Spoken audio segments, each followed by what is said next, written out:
Étincelle la fée venait de commencer son apprentissage à la grande école des fées des dents, mais rien ne se passait comme prévu.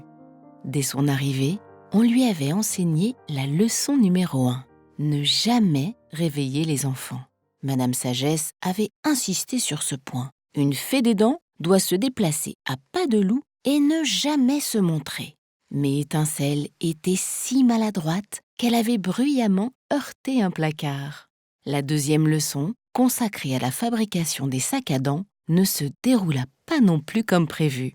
Malheureusement, Étincelle était très mauvaise couturière et ses points de couture ne tenaient pas. Son amie Escarbille tenta de la réconforter. « Je suis sûre que la prochaine leçon se passera à merveille. Nous allons apprendre à utiliser notre baguette magique. » Mais Étincelle agita sa baguette avec tant d'enthousiasme qu'elle la cassa en deux. « Oh, je ne serai jamais une vraie fée des dents » soupira-t-elle. Le lendemain matin, alors qu'elle volait vers l'école, elle remarqua un petit garçon dans un parc. Il s'élançait sur une balançoire lorsque soudain, il perdit une de ses dents de lait et « Oh non !» Elle tomba dans un égout.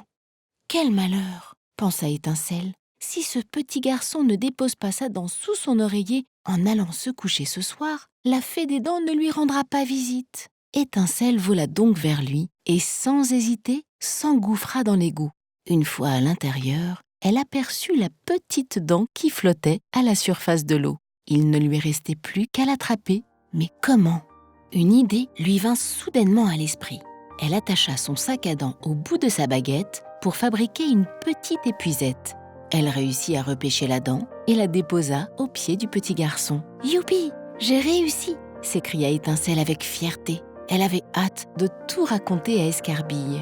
Elle avait enfin trouvé sa place parmi les fées des dents.